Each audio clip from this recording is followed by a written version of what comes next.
like a hornbill. Well,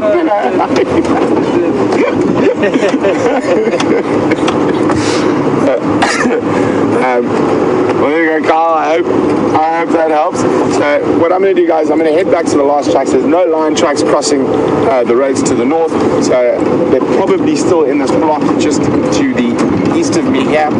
So let's go see how Jamie's going with those leopard tracks, and I'm going to shoot towards the last line tracks and take a quick walk.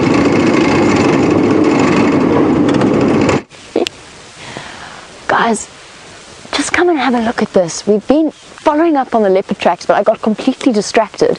I'm going to show you why. It seems to be something of a snake-themed morning.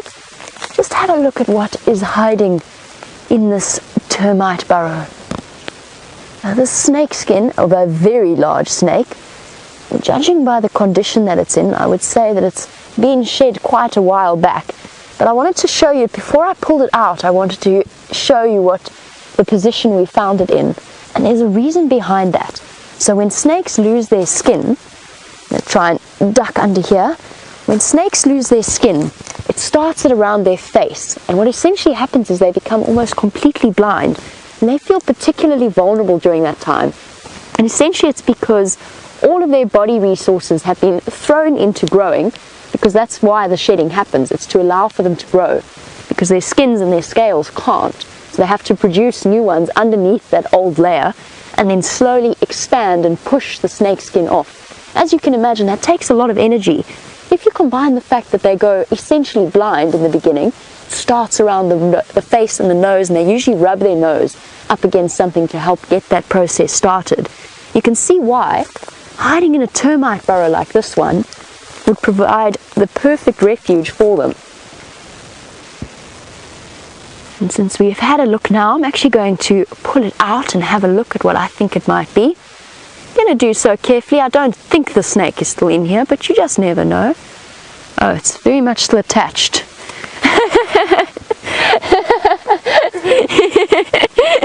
Andrew's shot back about 5 meters.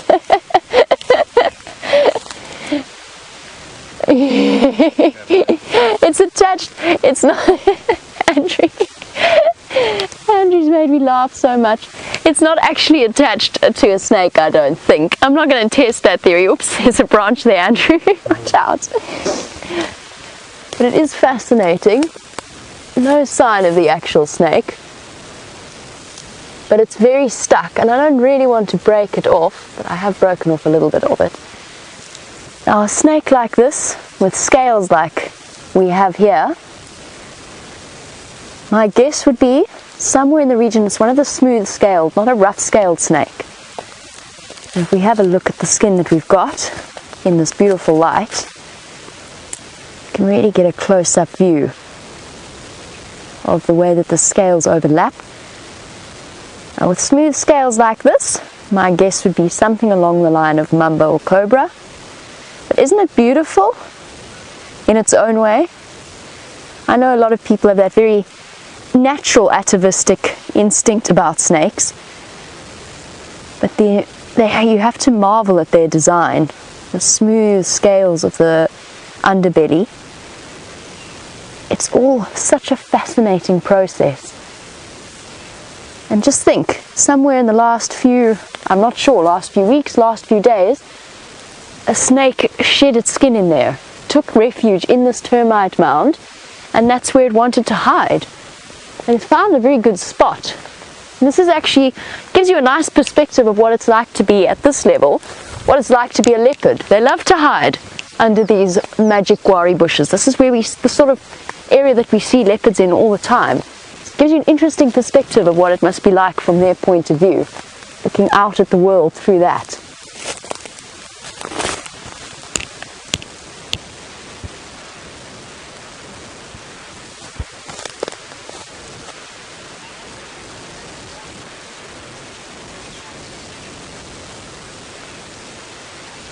And since we are doing a bit of a snake-themed morning, Liz, you were wondering, since the drought does benefit predators, does it benefit something, like leopards or lions, does it benefit something like a snake? I'm trying to decide what I think about that and whether or not it would. They're far less water dependent, of course, than any of the other animals, so they're not really in any way negatively affected by the lack of drinking water. That's of course partly to do with their reduced body size and the fact that their kidneys work extra hard to make sure that they don't have to have a bladder in which to store urine, and essentially concentrate it so much that it turns into that that solid uric acid form that you see, for example, in bird droppings, the white stuff around bird droppings. Does it help them? Does it benefit them? Oh, I'm not sure about the answer to that question. I think probably it does, in the same way that it helps to, or their hunting grounds are sort of narrowed down to around water sources, but maybe if it takes animals away from their territories or the areas that they move in, it might be harder for them to follow. This, I'm not sure. I'm going to think about it a little bit longer and tell you what opinion or what conclusion I come to. But we do have a leopard to track. We just got a little bit distracted by snake skins in termite mounds. Plus my legs are starting to freeze. Slowly back away from the termite mounds. And Love 3 Dogs, I wish we could have been able to show you this particular snake. Love 3 Dogs has said that we should start a snake list as well as our bird list, and I'm hoping that spider hunting wasp is going to come back so that we can show you it. And absolutely, I mean, I didn't even think of checking in the tree for the snake, which probably should have been my first port of call. I should have had a solid look before we went and poked around in there. I don't see any sign of it hiding in the boughs of the tree. Doesn't mean that it isn't there. It'll be fascinating to know. It's one of the wonderful ways that we can actually experience the world on bushwalk, is because we get to see these things up close and personal. But I'd love to know how many snakes we drive past in a day. And I mean visible snakes, snakes that we could possibly see, we just miss because they're so well camouflaged or so cryptically hidden in the trees. Now what I'm going to do, because Brent is busy tracking, is I'm going to help Andrew load up. We are right next to the car because I was going to drive to the next road junction in order to track down this leopard. So we're going to, oops, hold on, stuck on the window. There we go. Pleasure. Behind the scenes view indeed. The operation of, essentially what you're getting here is the behind the scenes view of the way a tracking team works. Because this is exactly how we would operate. And yes, we would usually get distracted by something like a snakeskin in the termite mound. Ooh, don't fall down, Andrew. Andrew's making me so nervous. He's wandering around like an acrobat on the bonnet. And I just have visions of him tumbling off. Should get danger pay, Andrew. He's slightly off-putting for her.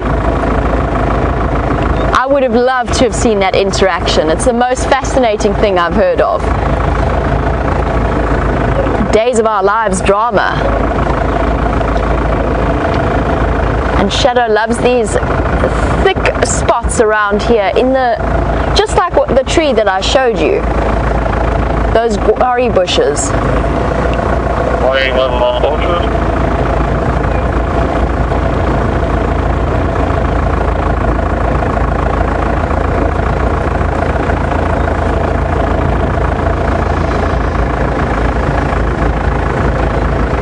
And Hansie Pam, who I think is a new name to me at least, you wanted to know a little bit about it's Tamsie Pan. You wanted to know how long Safari Live has been going on, and I'd just like to say welcome, since I haven't heard your name before. I don't know how long you've been watching Safari Live, but you wanted to know roughly how long Safari Live has been on for. Oh, my imagination's making leopards out of logs.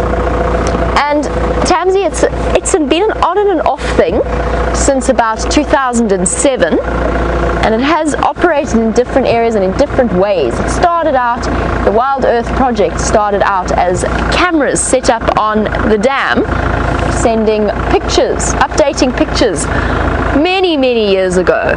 Around 1998, I believe, was one of the first cameras that went up. and it has evolved in the most incredible way since then. And we've been so fortunate, all of the crew that is working for Wild Earth at the moment, we've been so fortunate to have been in the position that we're in the last 2 or so years, where we've seen such a rapid expansion. We've been playing around, experimenting with new things, backpacks like the one we have for the bushwalk, drones as flown by drone commander Andrew Francis, who is currently conducting your camera experience this morning, and at present all kinds of other exciting things that are in the works. Let's put it as in the works. It's been the most phenomenal evolution of a concept that I think is probably one of the most incredible concepts I've ever heard of in the world. To be able to take people from around the globe, and so they might for some reason or some circumstance be completely unable to go on safari, or they have been on safari and they've loved every minute of it and they want more. What an awesome way to actually be able to bring it to people in that kind of context. It's the closest we can get to giving you a safari without actually being on safari. And what I'm quite enjoying about this is we get to jump off. So it's like being on a drive with an actual safari guide, because now we can, as Andrew disentangles himself from the cable, you're getting a sort of an interesting glimpse into the way that we operate. That was so nimble. Andrew just very gracefully descended right off here. But what I wanted to show you, whoops, okay, that was less nimble. That was very me.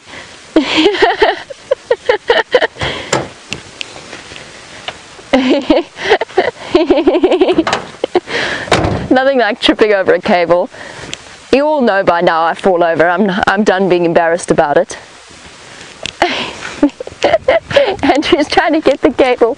It's attached to the back here. Here we go. The millipede's escaping! The millipede's escaping! Well, as you can see, well, you can certainly see that we're live. For those of you who are ever in any doubt, a live safari. Because you can't plan or edit or script, and sometimes I fall over.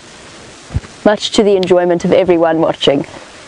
But because this light is so incredible, I wanted to stop and show you this millipede. It was in the road, and it's the sort of thing that I would get my guests to do if I were conducting a safari experience. And that's what I'm trying to do this morning. For those of you who are sitting on the back of the vehicle through Andrew's capable hands, I want you to see the world as I would conduct a game drive. Coming for you, Andrew, he's charging. Don't run, Andrew.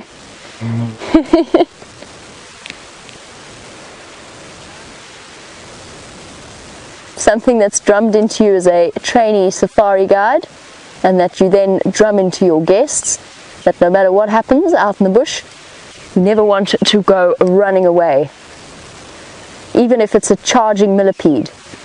So millipedes or shongololos are one of my favorite things, and I've been researching a little bit about them. Can you come on with my hat? You're going to be my friend. Yay! Look at you! And you can see how useful these segmented bodies are for actually being able to reposition him, for being able to navigate the landscape. Imagine being the size of this millipede and wandering as he does around all of these obstacles. And you can see why this segmented body design is such an incredible one. Where are you going, little one? Don't walk on my monkey orange cuts. Okay. There, stretching out, being able to have that level of control. Wants to go to the camera. He's your friend. Having that level of muscular control over his body. You can see he's not stressed in any way. If he was, he'd be curled up in a ball, in a defensive ball. At the moment, it's just like he's on a treadmill. Hey, bit confusing, hey buddy? You're walking, but you're not going anywhere. It's okay, I'll put you back, I promise. Here we go. Okay. You need to release my finger.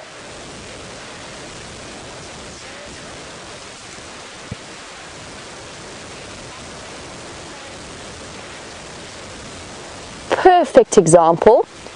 You'll notice I picked him up with no problem, and in fact they were one of my favorite things to explore and play with.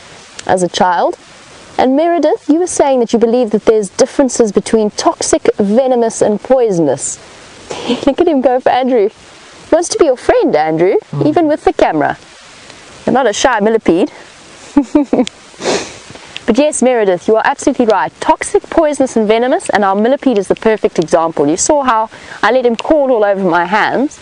Now, if he were a centipede, on the other hand, I would be, first of all, I have a slight disagreement when it comes to centipedes. I don't get on all that well with them. But they're also what's known as venomous, which means they inject, either through biting or through stinging, they inject venom. This little guy, sorry, you want to come on your treadmill again? Here we go. This little guy is poisonous. So he can't inject venom, he can't harm me in any way.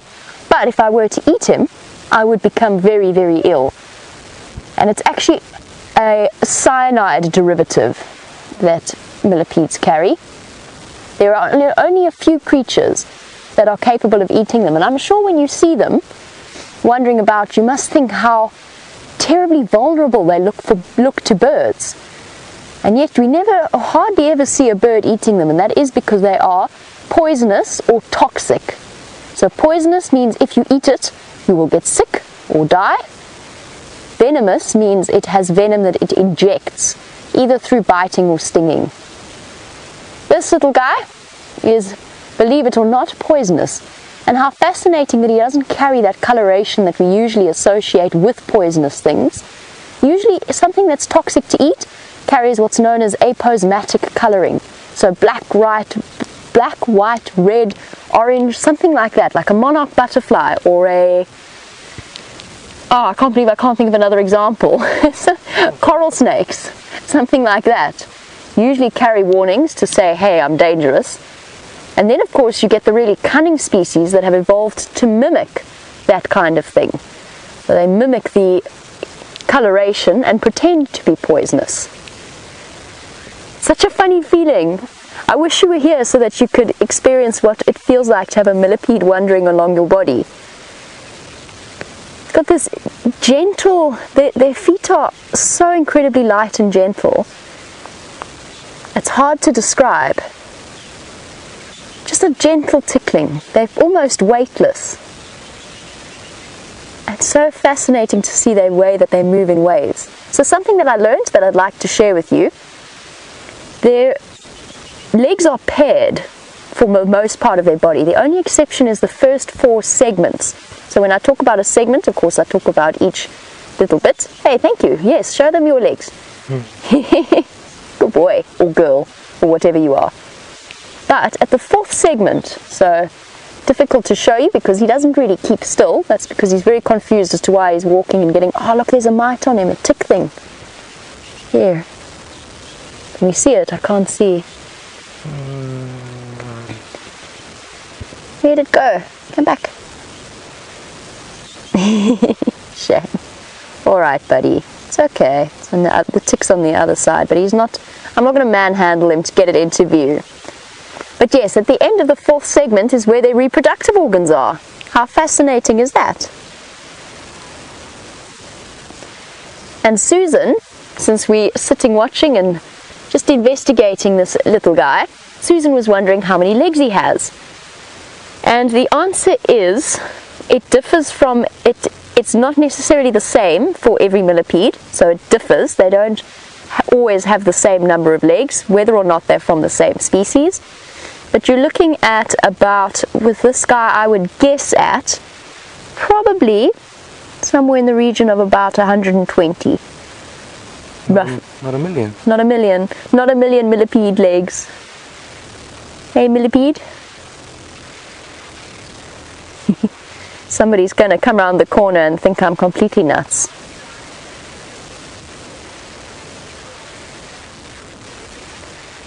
And Lauren is watching in Australia where they have millipedes. I love that, shame. Let me put him down. I'm starting to feel like maybe he should be allowed to go on his way. But Lauren, oh, there's a spider there.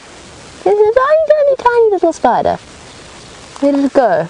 There it is. Oh, counted the millipede. One of the little doesn't look like a jumping spider. I've seen quite a few of them wandering around and hunting termites. You still see it? Yeah, it's just there it is. Well done, Andrew. Oh, where's he gone? I took my eye off him for 1 second and he vanished. Spider playing hard to get. But Lauren, who's watching in Australia, you wanted to know, are the millipedes as smelly as the ones that you get there? And they are capable of secreting quite a foul-smelling substance when they're stressed in particular. What they then do is defecate on you, which happens a lot when you're a kid and you play with them, and it does smell. But they don't smell badly in situations like this, where you're just letting them relax and move over your hands. Perfectly calm. Just realized I'm sitting in an impala bin. Little bit of pile of impala dung.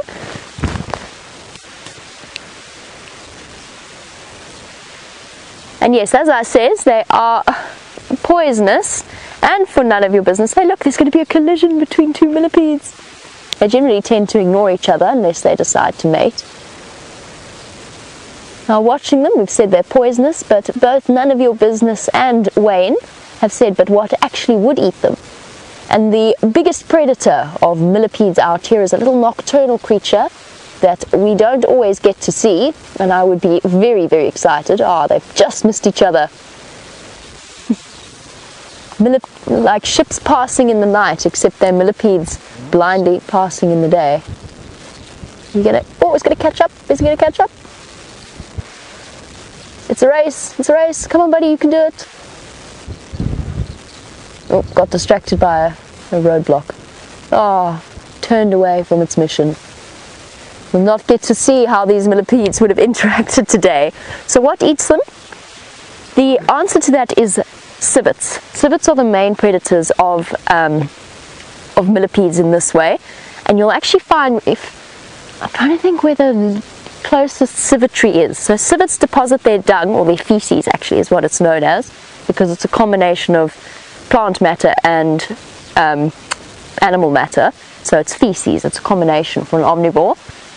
They usually deposit it in regular piles and actually walk fairly regular highways, and they leave their tracks all around the reserve, but we just haven't managed to catch up with one of them and actually put it on camera. Apparently you saw the track with Brent 2 days ago, and you saw a civetry where they deposit their dung. And if you look at their feces, sorry, if you look at their feces, they've got exoskeletons of millipedes sitting in it. And what I'll try and do for you is I'll look for some as we carry on. I think we should carry on though, as fascinating as this millipede segment has been. Haha, segment. And let's see if we can catch up with this leopard. I want to go and check that termite mound that she loves, and she loves to walk along that path. And while we go and check, and I assist Andrew by tripping over his cables in order to get back into the car, let's pop over to Brent and get an update from his side.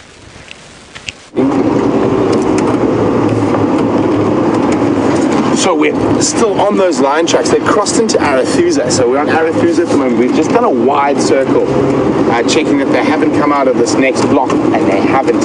And the other vehicles just called in. They found lots of hyena on Parallel Road, which is the road that runs parallel to Triple M, where we found those tracks. So I'm hoping that maybe the lions have a kill in there, and the hyenas are just standing back. So we're going to go have a look there now.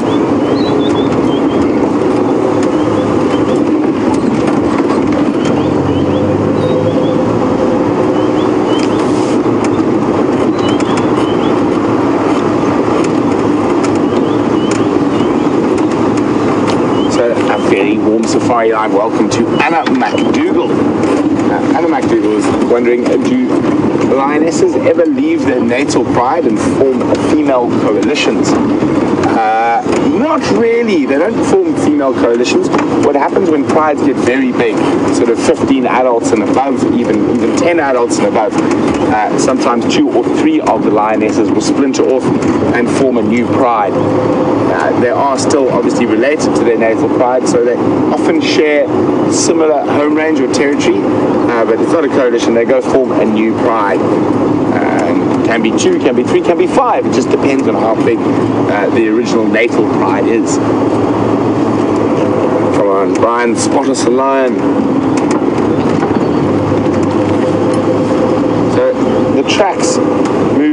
about there, heading west. There's quite a lot of drainage lines in here, and those hyenas are probably about where my finger is now, so we're going to loop around on the road and get back there.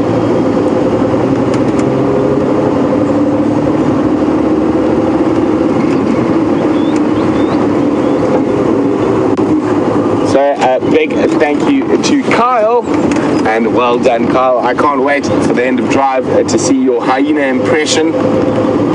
I'm very excited for that. I think I'm probably going to giggle or cackle like a hyena on viewing it.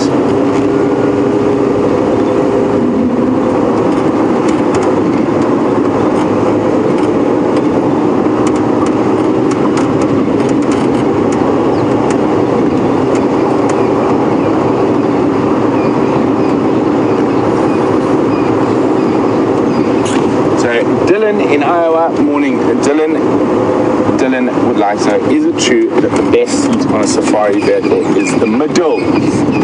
Saw that on a website. Well, Dylan, it's my least favorite seat in a safari vehicle because often you've got a person on either side of you. For me, the best seat is to have a whole row of seats to yourself so you can move from side to side. But strange enough, I'd probably say the best seat in the house is any of the three directly behind the guide. Well, it's a bit of a toss-up. The best viewing seat is the back. Sorry, Dol, I'll be back with you now. Standing by, Trist.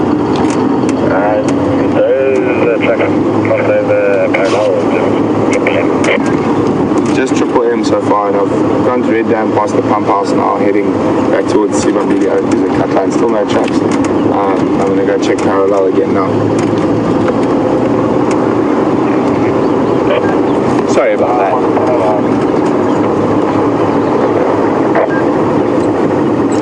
Sorry about that. Just double checking. Everyone's searching for these lines. And so for me, Dylan, it's probably the best seat is the one directly behind the guide. Firstly, because you can pretty much hear what the guide's saying most of the time. But a lot of people love the back row. So the back row is definitely the best from a game viewing point of view because you're higher, you get to spot stuff. But it's also the most uncomfortable, being off the edge of the vehicle. The bumps can be quite hectic there. So it all depends what you want. And if you're not sure, just take the middle row and then you'll be fine.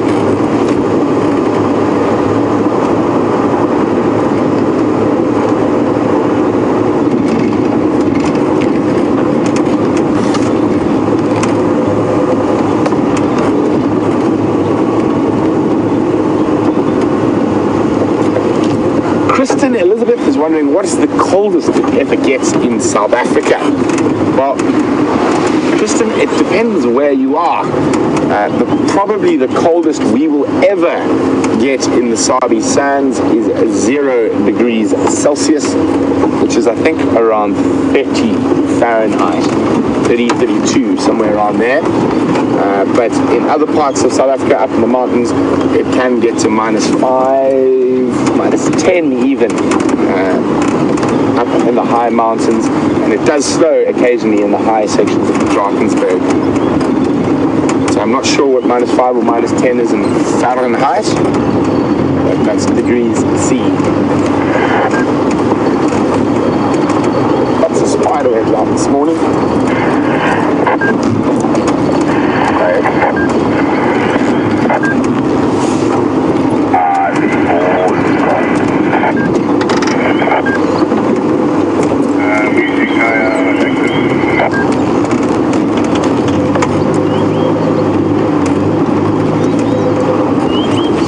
Speaking of all these spider webs that I'm fighting with, that are getting attached to our radio aerial, and Tansy Tan would like to know, all over me, what type of spiders do you guys get up here? Lots of different types. We've got jumping spiders, we've got orb spiders, we've got widow spiders, we've got violin spiders, we've got sack spiders, we've got daddy long legs, we've got crab spiders, we've got... Brian, any you want to add? I don't remember now. But we have a huge host of different spiders, and the more common ones we see are jumping spiders and orb spiders. In fact, we've got lots, probably 1,000 different species of spiders here.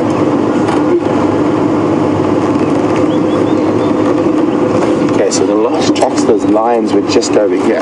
So we're just going to go really slowly through here. Copy with left open locking, come in floor around parallel to Familia in the cut line.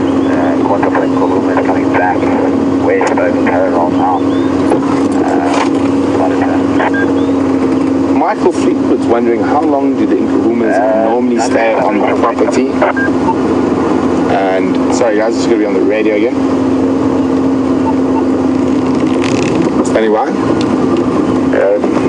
Got Marla colouring, sounds like between parallel and southern fork. Maybe in the Shkova here. I don't know if it's underneath right now, but the Marla colouring steam. Just going to come check as well. Quickly down parallel, the northern side here.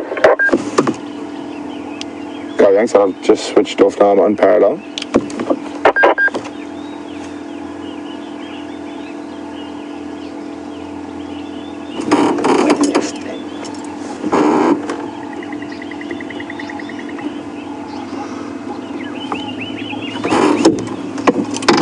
Okay, so we just had a report that there might be some parlor alarm calling at the head of us.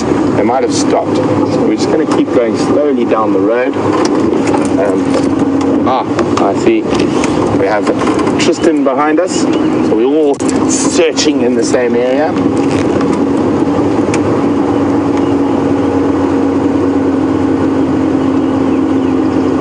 So we're going to jump across to JB while we try to find these lions.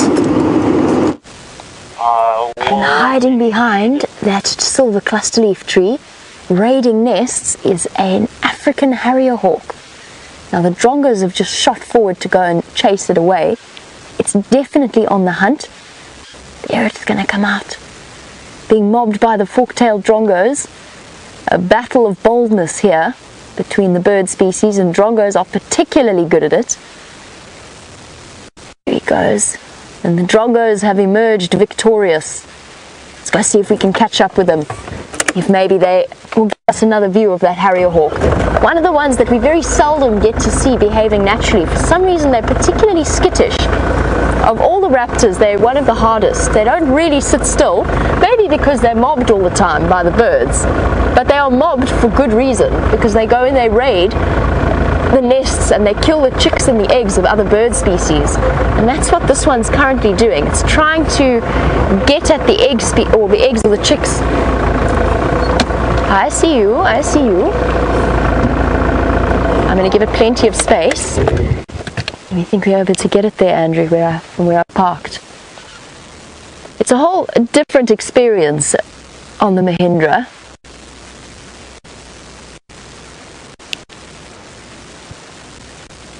Although we do have wonderful views of it, unfortunately our camera and our system needs a bit of a reboot. So we're going to pop over to Brent quickly and we'll catch up with you as quickly as possible.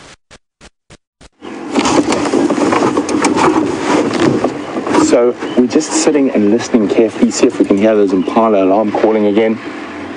And so far the bush is very quiet. There's a couple of birds tweeting around. And on the subject of tweeting, if you want to tweet us a question, please feel free. Just use the hashtag Safari Live. For those who might be late or just joined, we're in search of the Nkuhuma Pride. Their tracks have crossed onto Arathusa. And we've heard an impala alarm calling. Another vehicle's seen a group of hyenas. So we're wondering whether they've actually caught something somewhere around here. So not only are we listening for those impala alarm calls, we're listening for the growls of lions that are killed. And as I often say, ears are quite often much better at locating animals than your eyes.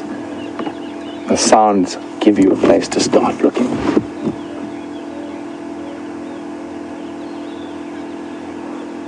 But all is quiet on the Western Front. Let us continue.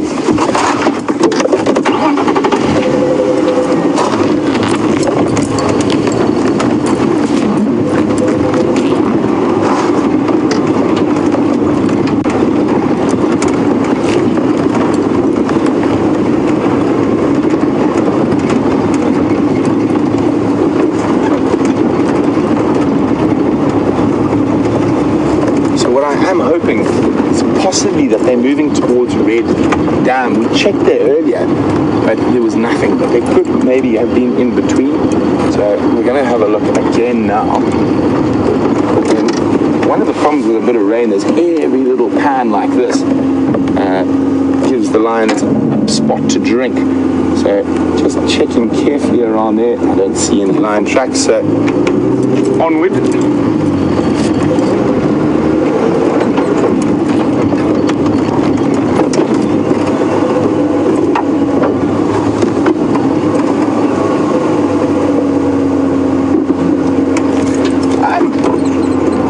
Sorry to Michael Fleetwood, who was wondering how long the Nkuhumas normally stay on the property. Michael, it completely depends. Sometimes they can be in and out in a night. Other times they can hang around for a week. It just completely depends on what they catch. Oopsie. Pushing all the buttons. If I want to go and look at that and come in out here. So, very, very interesting. So lions all depends on what they manage to catch, what they manage to eat. So sometimes lions will be in an area for an extended period. It also depends with male lions on the boundaries they feel the most threatened by. So that's the reason we don't see the Birmingham so often. So they spend a lot more time to the sort of south and east on the Kruger Park boundary and on the edge of, what have I spotted? I've spotted a tracker. There we go. So quite often on, you got him line. So there we go. He's out on foot looking for those lions. So always good to know. So what happens is you often see the trackers sitting on the front of the safari vehicles while we drive past the other vehicles.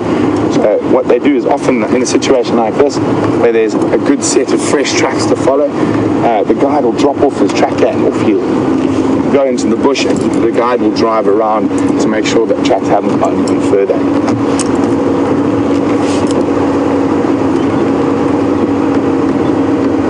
So I know this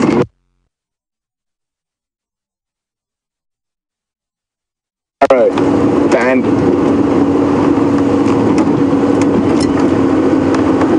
Sorry about that. But I was saying this is a very narrow band of bush between Parallel Road and Triple M. So hopefully, if they haven't crossed into this much bigger block, standing by. There you are, copy. I just saw him. I'll make my way back towards there. Thanks very much. There we go. Well done. Tristan's tracker, the one we just showed you, has found the lions. So we actually nearly drove straight past them. And that's the thing, if these lions are lying flat, they can disappear.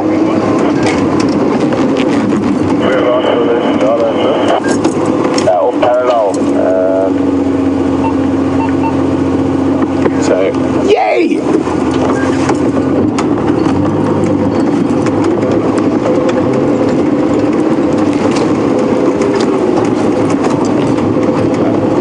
There we go. I can spot the tracker. He's calling us in with that wonderful wave of the arm. So we owe Tristan and his tracker. I'm not sure who his tracker is today. A bit of a big thank you. So they've helped us find the Nkuhumas, and they've saved me from having to walk around in the bush.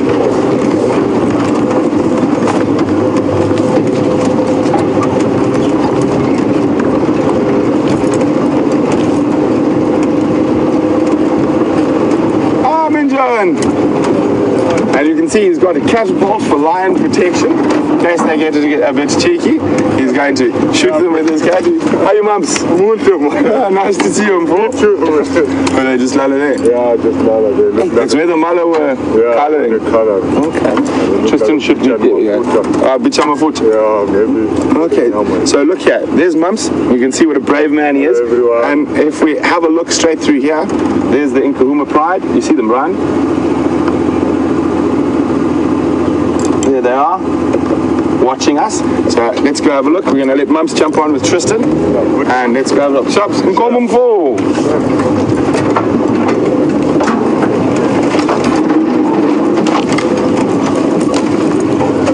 So you can see how they were watching Mumps. They didn't run away. He says it looks like they're a bit mafuta, which means fat. So they've obviously had a snack.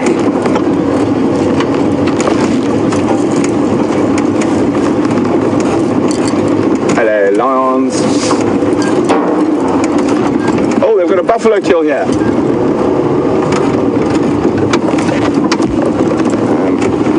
There we go. It looks like they've killed a sub-adult buffalo that's behind them there. I love it when they got those dirty, bloody faces.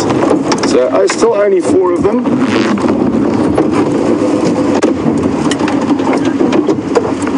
Look at that.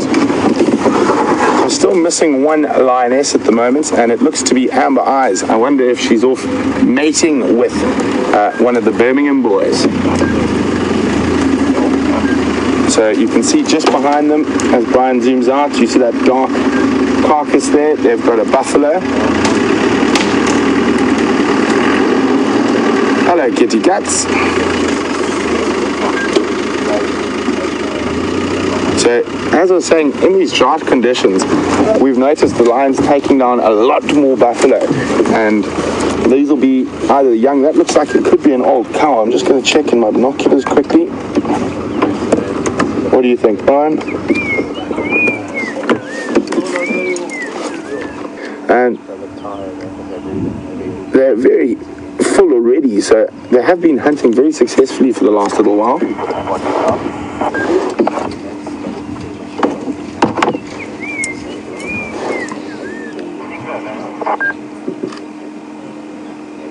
Look at that little moment of tenderness. That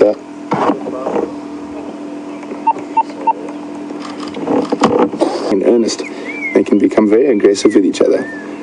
Being the only social cat, those little moments are the moments that help them reaffirm the bonds between the pride, and obviously a close pride is a successful pride.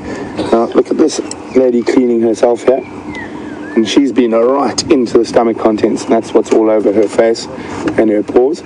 So often with a lot of the big cats, the first thing that gets eaten is the liver, lungs, heart, lots of nutrients in there.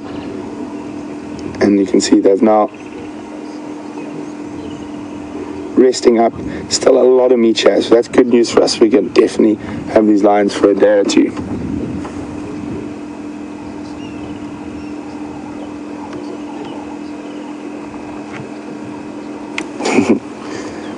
A bit of distasteful something there.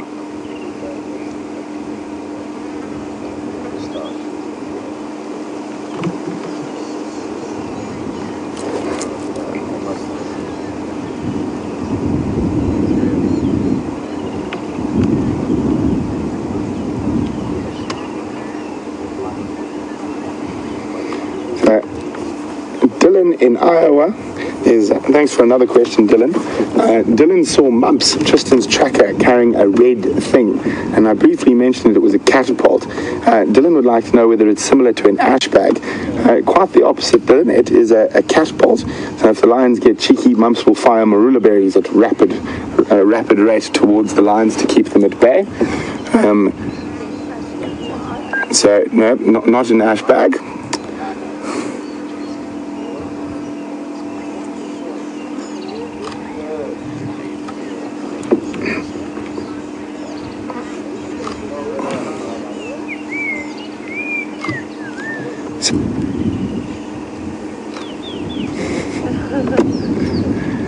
So Keith on Twitter is wondering why they're panting so heavily.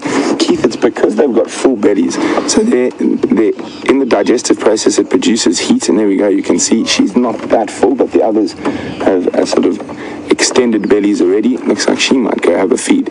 So no, still Do you know what? This is probably quite a recent kill, so a combination of full bellies and exertion is the reason that they're panting. You can see one of those wonderful full bellies, and when you're walking on foot after lions, that's what you look for, because if they're sitting up, you can't see the color so nicely, but as soon as they lie down, that white underbelly shows up very nicely.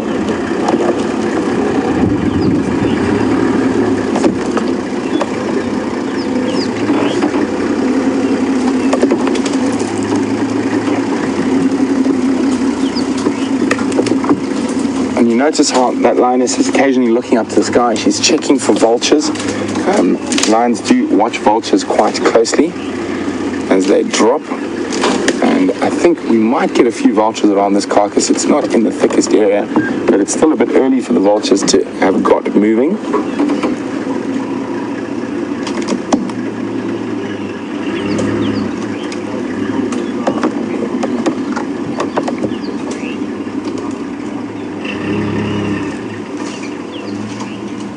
So it is wonderful to have the Nkuhumas regularly after a really long absence.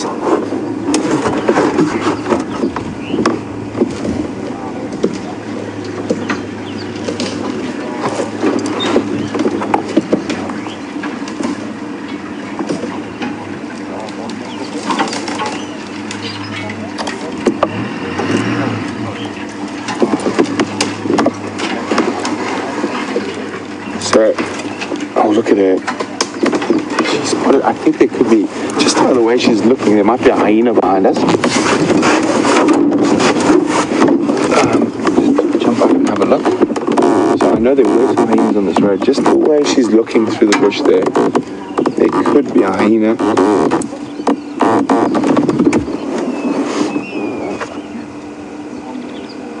I can't see anything. She seems to have relaxed again. So, it wouldn't be one hyena to challenge a plant like this. There need to be multiple hyenas.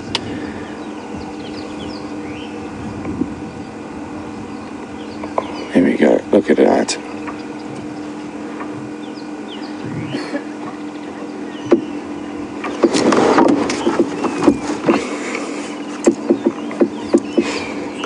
So Genie on Twitter was worried about Mumps, the tracker. He said, my goodness, he was really close to those lions. Genie, Mumps is a very good tracker with lots of experience, and of course he's got a catapult to defend himself, so he wasn't in any danger. So don't worry. Mumps probably has walked more lions than we've seen on Safari Live, so I wouldn't worry about Mumps in the bush.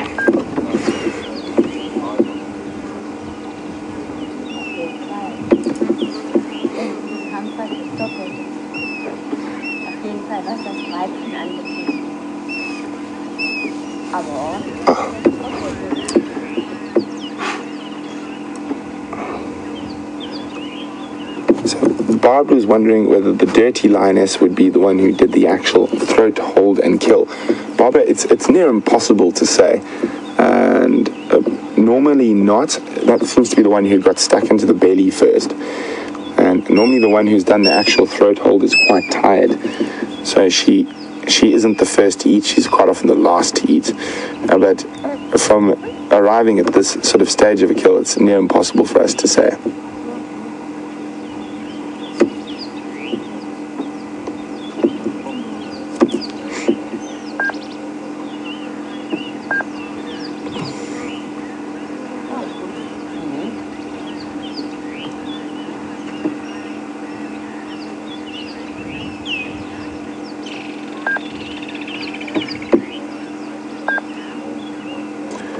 So Heidi in Nevada would like to know, is this buffalo kill in the area where Jamie had those elephants running earlier this morning? And is it the reason possibly why they were running? Heidi, it's not. We're quite far away from there. We're on Arathusa, on the eastern edge of Arathusa, but still probably about 1.5 kilometers, 2 kilometers from where those elephants were with Jamie this morning.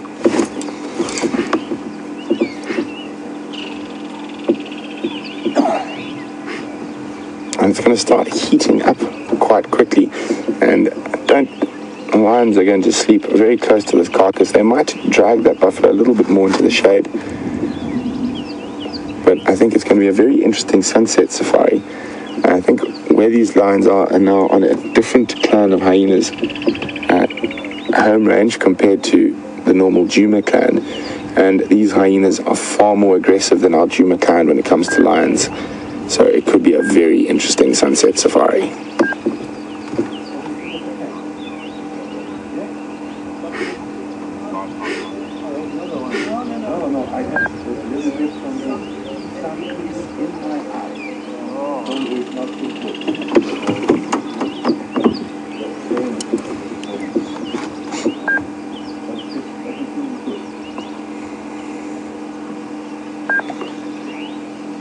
Very picturesque at the moment with the nice green shoots around the lions. So hopefully this is going to be a good year for the Nkuhuma Pride. Last year was quite a tough year. They lost a couple of members being killed by the Birmingham boys, but now it's settled down a little bit. So hopefully towards the end of the year we'll be seeing some cubs.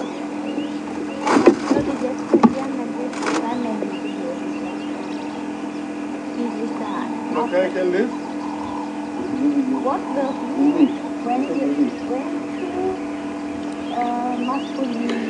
So while these lions are flat cats, Jamie's got a feathered friend for you guys to look at quickly.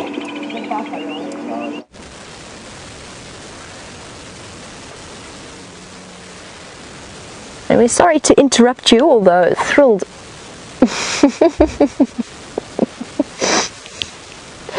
to hear that you found the lions. And since my bird decided not to play nicely, having sat there for about 2 minutes, I think I'm going to send you back. Bless you, Andrew. I think I'm going to send you. Bless you, Andrew. Andrew says sorry, everyone. He got dust up his nose. I'm going to send you back across to Brent. I'm making my way to some pans to have a look what we find there.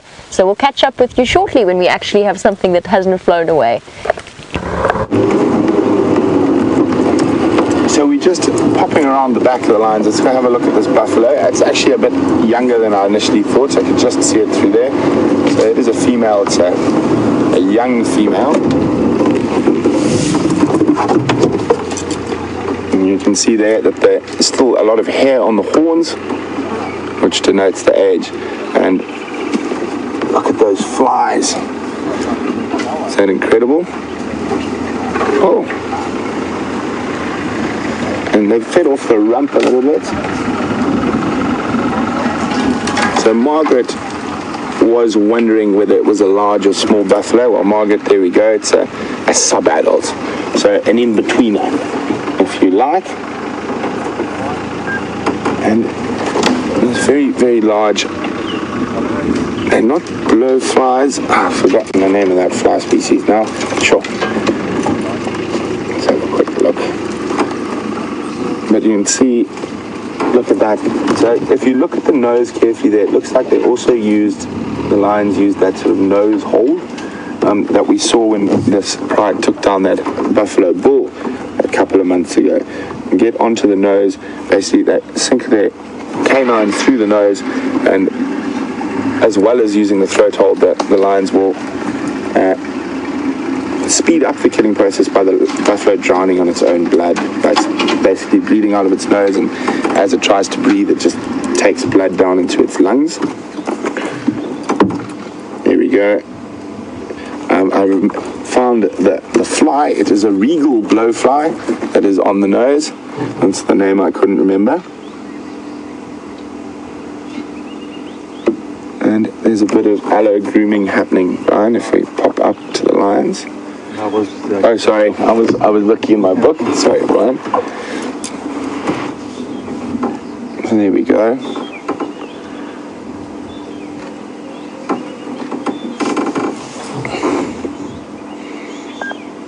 So very important. Look at that, chewing on the air almost.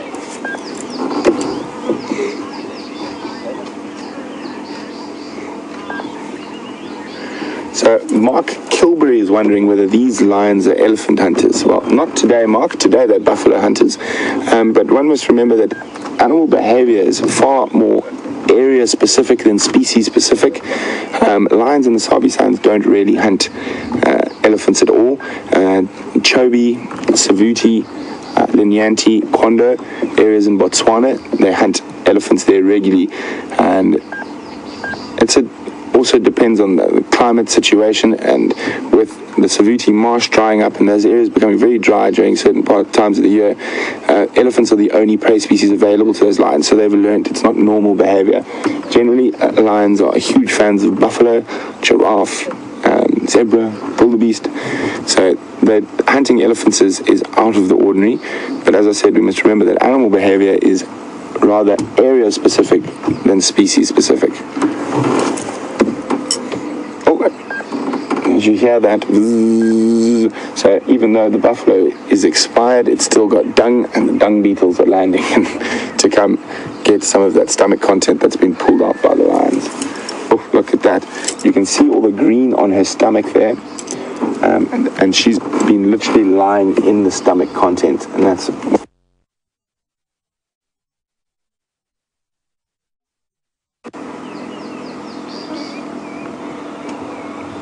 This lioness went off for a wander, but she's on her way back now.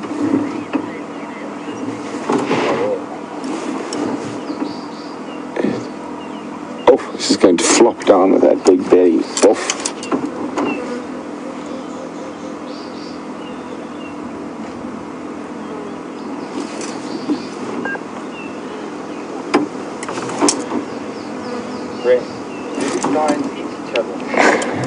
Well, we've got a question from another vehicle. I could put the camera on, but I'll be nice and not do that. So Tristan's guests, actually, I went to school with him, and he's trying to be funny, so we'll embarrass him on live National Geographic TV here. So he'd like to know, do lions eat each other? Well, actually in the Sabi Sands, that happens more often than not.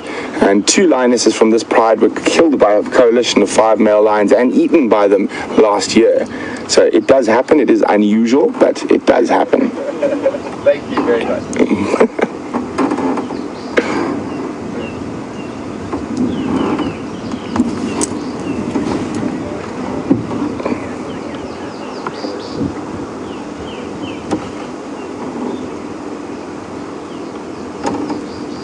So look at that. A little bit more aloe grooming going on. A little bit of playing.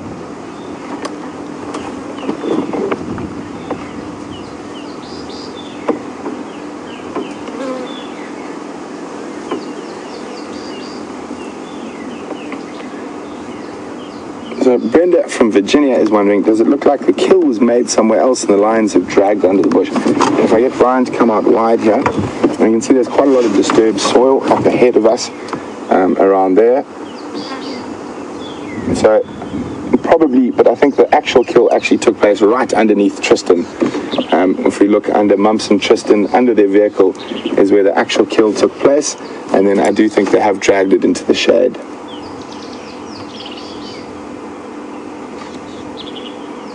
So guys, there's quite a lot of vehicles standing by for this sighting. So we're going to spend a few more minutes and then we're going to move out.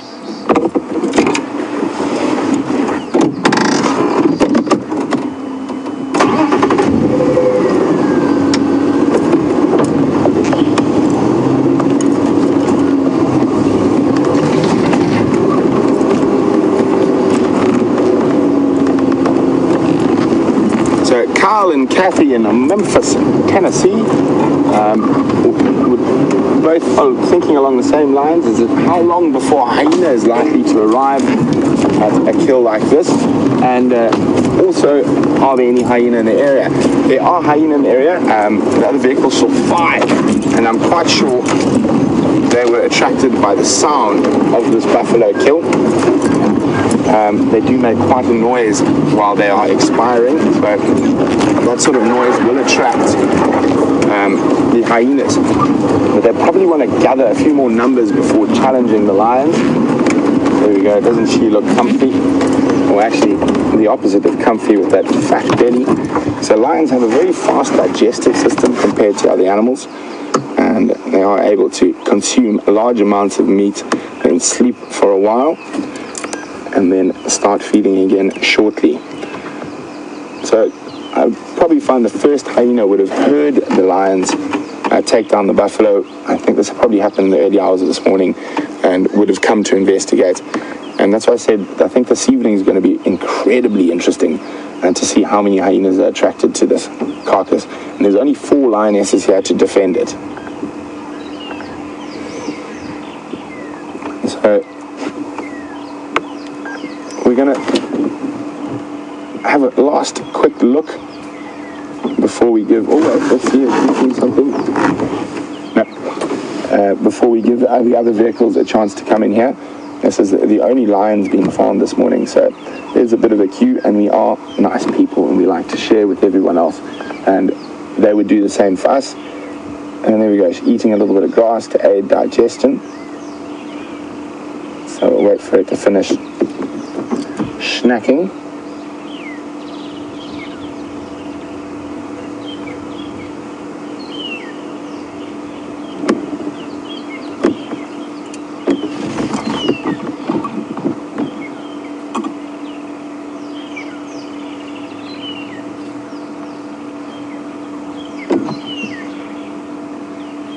A very good sort of observation from Anna McDougall, who asked, are lions the only cat to show such great sexual dimorphism?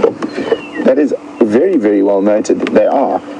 All the other cats, even though the males are obviously a lot larger, they still look similar, whereas the male lion with his mane looks quite different from a lioness.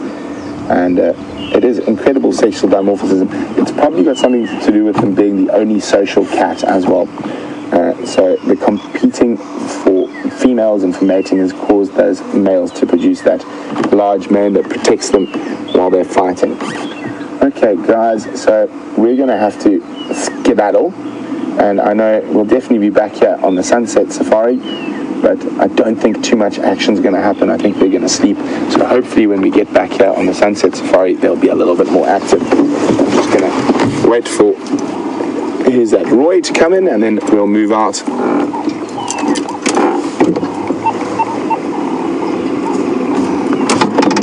Roy, who's next after you?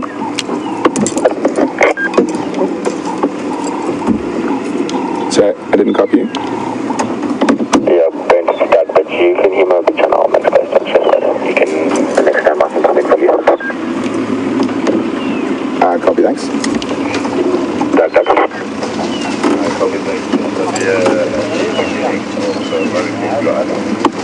So you guys, just doing a bit of game drive admin. Line up over to you, you will now be charged. And advised to start the lineup is number 3 at the moment. Okay, so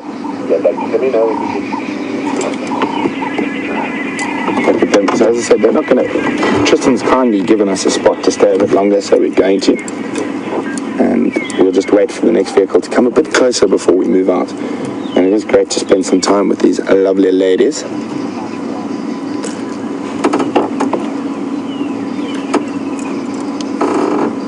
And next station can start making their way as soon as you get close. I'll move out for you.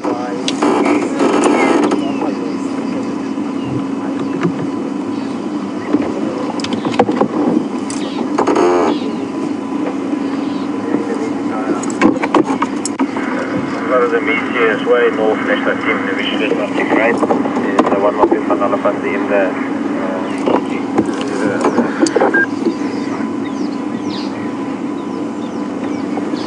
So a huge Safari Live welcome to Samaya Patel, who's a new viewer, and she's wondering why the Nkuhuma Pride do not have any males or cubs. So what's happened is they do have males, they're the Birmingham males. So male lions will often have sometimes up to 3 different groups of females that they lord over, and they're out patrolling territory, so they don't always spend all their time with the females. And the reason they don't have cubs at the moment is because there's the new set of males have come in. They've started mating with them, but for the first 3 months that the new males are with the pride, they will have a false estrus, so they won't produce any cubs. So only 6 months later, they're more than likely to start producing cubs. And the reason for that is for the lionesses not to expend that huge amount of energy it takes raising and rearing cubs.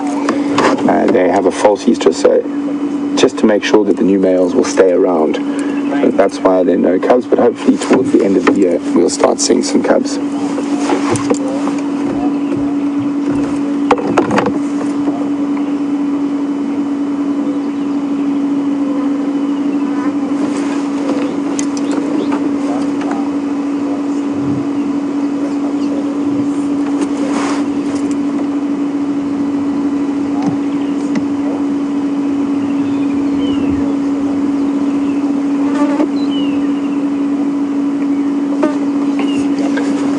Virginia in Kentucky would like to know, do lions ever get as close to the camp as leopards?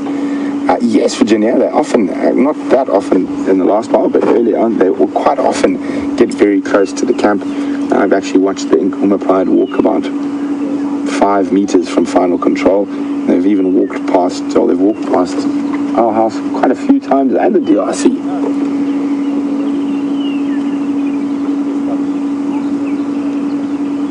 Now, as cuddly as a lion looks, you definitely wouldn't want one in your bed. A lioness like this, quite a big animal, probably weighs about 150 kilograms.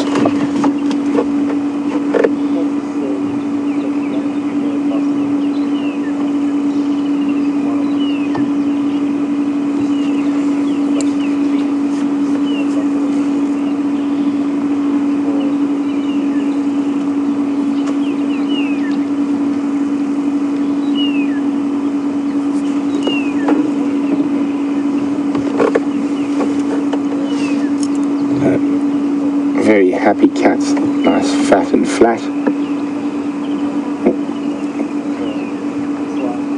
As I said, not much happening here. Hopefully there'll be a bit more action on the sunset safari.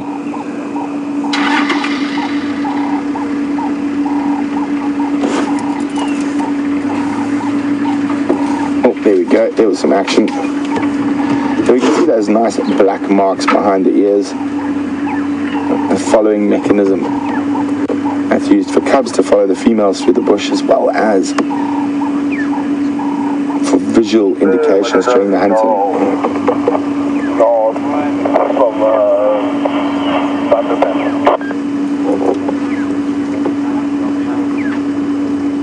So while we spend the last few minutes with these flat cats, Jamie's got a beautiful little insect to show you.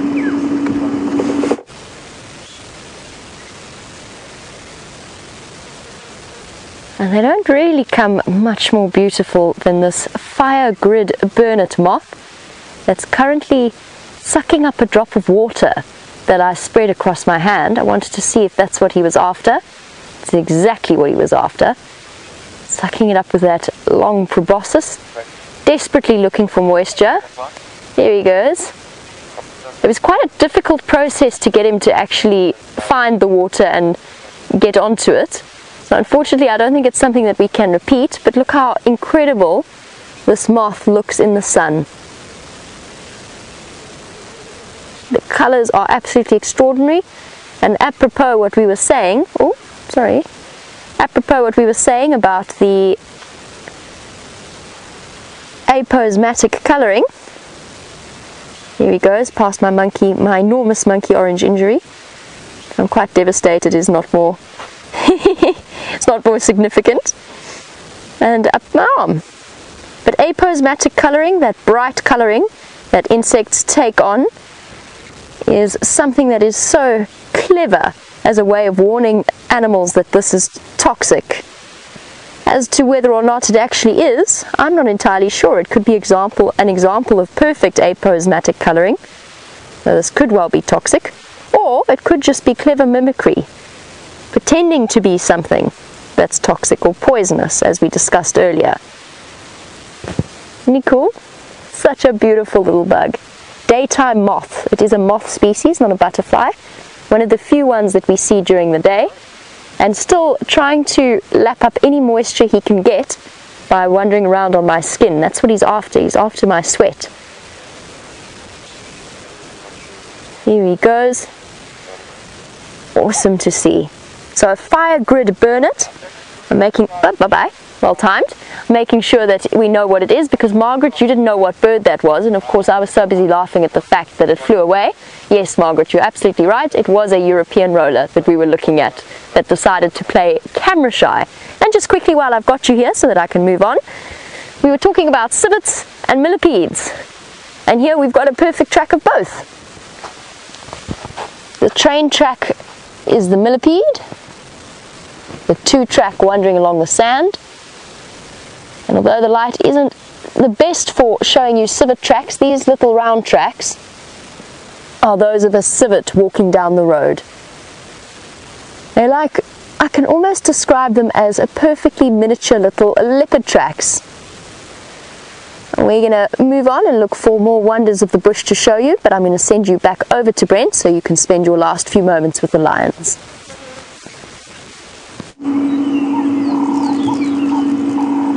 So, welcome back. We're just going to have one last look at the beautiful ladies of the Nkuhuma Pride, and we're going to head off back towards Djuma. So, flat cats, not much action happening here, but it'll be very interesting to see what's happening on the sunset safari. Well done, ladies.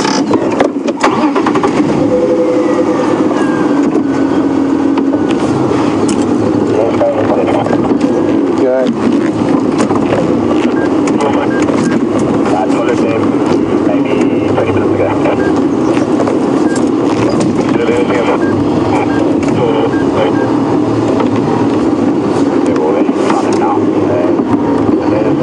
Maybe 20 minutes ago. Michael Fleetwood, thanks for another question, Michael. Michael would like to know, is there a social hierarchy amongst the lionesses and the pride? Not really. They're almost all equal. It's quite different from males, where there's a very different social hierarchy. Sorry guys, I just need to concentrate to get out of here quickly.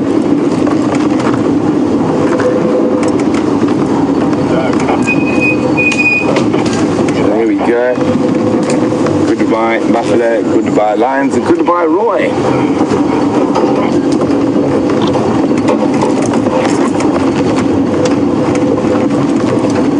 So strangely enough, these lions are probably only 100 meters from where I stopped walking on the tracks on the road this morning.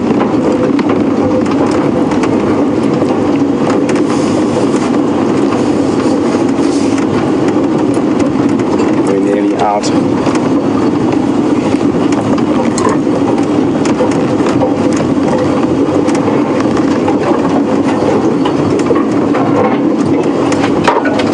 So as we were saying, there's very little hierarchy in lioness. Very sort of equal. Oops, there's someone came out of nowhere. You okay, Brian? Little sneaky flicky one. Let's break it for the next person coming through.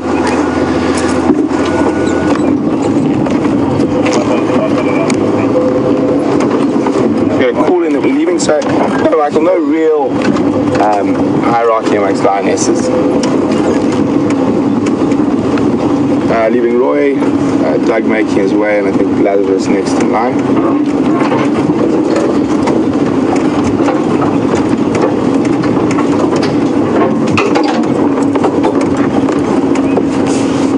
Okay, we're nearly back on the road.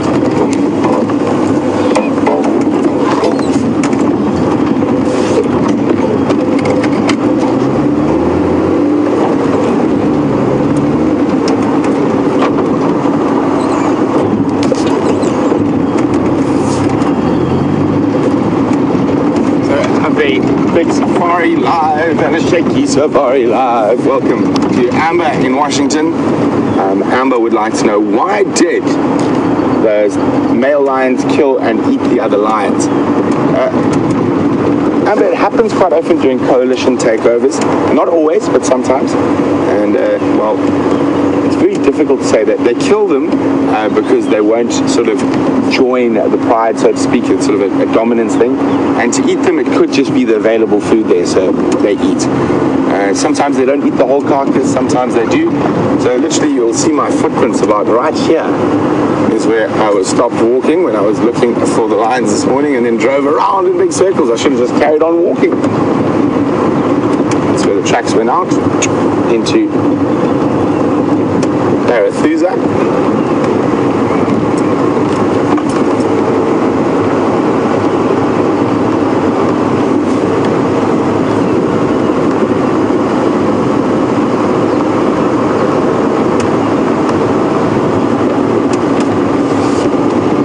When male coalitions take over an area, they can be quite aggressive.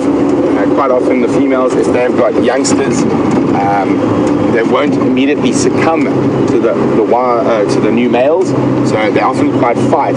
And also you must remember, when these male lions are taking over an area, their blood is up, so to speak. Their testosterone levels are pumping, they've been fighting males, and the slightest little reaction from a female might get a response that wouldn't normally be that aggressive or whatnot, but during that time it can be very aggressive. And that's why quite often a few females get killed during the pride takeover.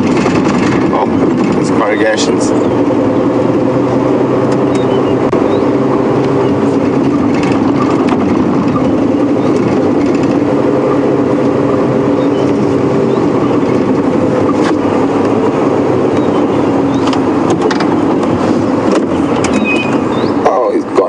Steve, in Canada, is wondering, what is the lion population for Southern Africa? Oh, I actually looked this up recently, Steve. Brian's trying to find that little bird that disappeared into the thicket there, and it's hopping around the bottom. Let's wait for it to pop out a little bit. Looks like a possible cysticula. But the lion population for Southern Africa is probably around 2,000, 2,500 if I remember correctly. I might be wrong on that one. You guys might need to double check me. So please do check. Just be careful. There's going to be a lot of different conflicting information on the internet. Not all of it is true. Just be careful about where you get your source of the source of your information from. I'm trying to see what bird it is, and it's not. It looked to be a little flycatcher initially, and I can't see his face at the moment. You can go forward a little bit, Brian.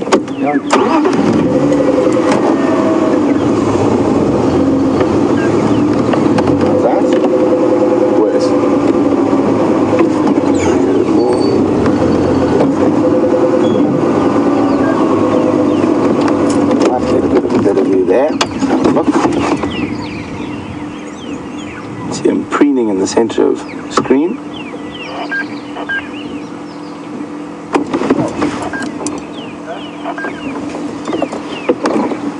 Oh, look at that little flycatcher. Unfortunately, I can't really see which one it is through the thorns. Oh, and off it goes.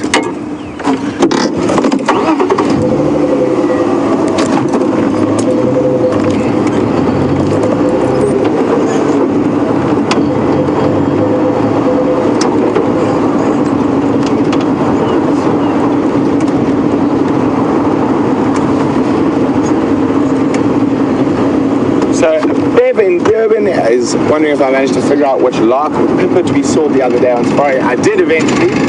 It was a melodious lark. It was what we saw, a melodious lark. So we're going to continue checking towards the northwestern corner. While we do that, let's go see what Jamie has been up to.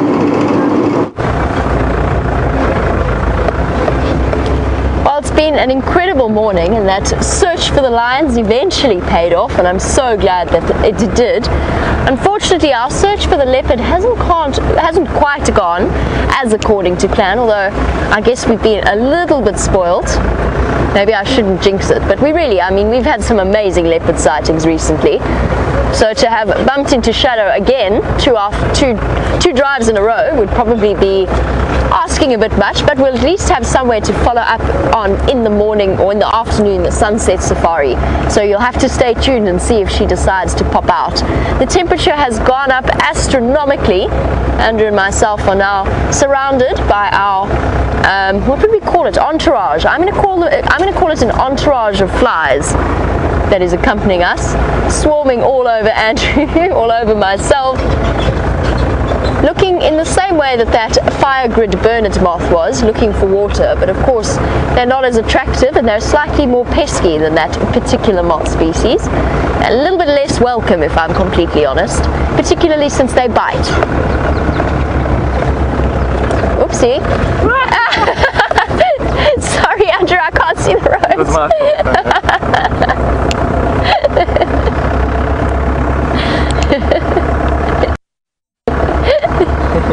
That was very funny. Oh, that is very good, very interesting. Apparently with Andrew splayed across the bonnet as he was in order to get the shot, apparently that hampers my ability somewhat to see the road. Now we've discussed it's Andrew's tripod for the morning.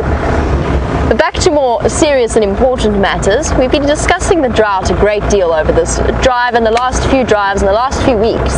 And it's of course a question that plays on everybody's mind. And as the prey numbers start to drop, Michael, you're wondering if that will in turn result in a drop in the predator numbers. It depends on how drastically the numbers drop, because obviously we've spoken before about how when the prey numbers suffer during the drought, the predators are actually successful because they have easy access to prey coming down to drink, it's more concentrated, or they have easy access to carcasses that they can scavenge off. And believe me when I say that not one of the predators out here will pass up a meal like that. I've seen leopards scavenge off buffalo kills, lions will scavenge if they find something, and of course hyena will as well. So they're all not above scavenging a certain kill. If, however, it really does get to the point that the prey numbers are decimated and struggle to recover over a couple of years, at that point then you start to see the knock-on effect on the predator numbers. But it's all a matter of time and exactly how the drought affects the prey numbers. And as we've said, in this nice big open area, it's something that will result in the strongest genes being selected for in this particular case. But for the rest of the country, for the farmers, for the smaller reserves that the animals can't move around in, it becomes a lot more difficult. So there's always a sort of, basically with predator and prey numbers, there's essentially a delay. So, I was going to try and draw a graph for you whilst driving, whilst Andrew sits on the bonnet, so that's not going to work at all. But if you imagine the curve, let's say this is the curve of prey population, and it goes like this, up and over. The predator population will follow it, but just slightly delayed in terms of time. So the numbers will follow a similar trend, but maybe 2 or 3 years down the line. I don't know if that graphical representation made any sense at all. It did in my head. I can see the graph in my head. Maybe something I probably should have drawn in the sand for you. I have to find some sand first though. It's a bit damp here. But you get the idea. Essentially it's a knock-on effect that happens after time. Oh, I've got to be careful here. There's a bushwalk.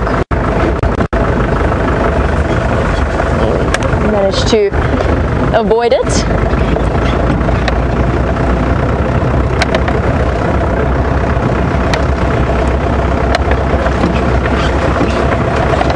Well, that's some interesting information coming through. So from the answers that the audience have been provided is essentially an average of around 150 within South Africa, which makes sense. I didn't say I could think of easily over 100. So thank you to Star and Gilly and Charlie for sending through. Basically you had it in the rough range between 120 and 160 species of snake within South Africa itself. Now my guess would be that a conservative estimate, to answer Joseph's question going all the way back to the beginning of the drive, how many snakes are there in Africa? If there are 160 in South Africa or 150 in South Africa, or in southern, let's say southern Africa to be conservative, you're looking at easily, I would say, 400, 500 species of snakes in Africa. Fascinating to think about. But thank you all for sending through that information. It really is helpful.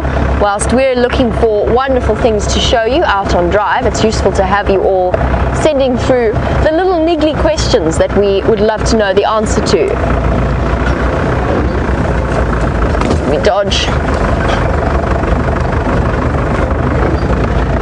So we've got some more information flooding through from Scotty D, who is in final control, and Scott says there's 2,600 snakes in the world.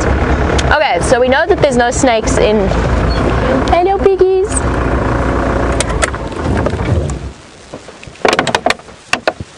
Well guys, it has been wonderful to be out and about. We're going to leave you with this wonderful visual of the warthog's family lying in the road. And I'm going to say a big thank you to Andrew quickly for his brilliant camera work and nimble hopping over things. He's been fantastic.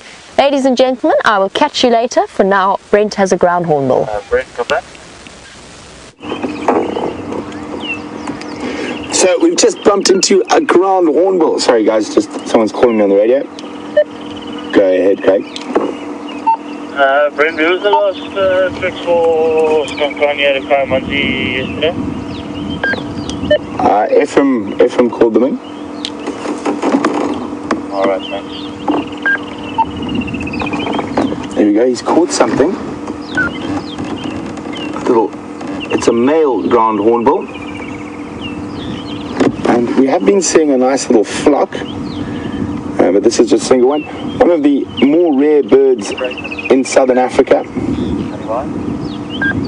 A little scratch.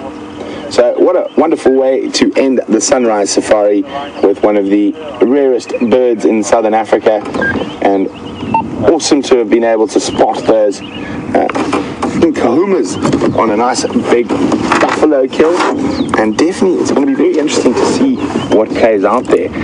They're right on the edge of two hyena clans, a really big clan from the west that really gives lions a hard time, and our normal Djuma clan. So it's going to be interesting to see how that plays out in the sunset safari. I'm sure Scott and James will be, one of the two will be there. So James is back on sunset safari.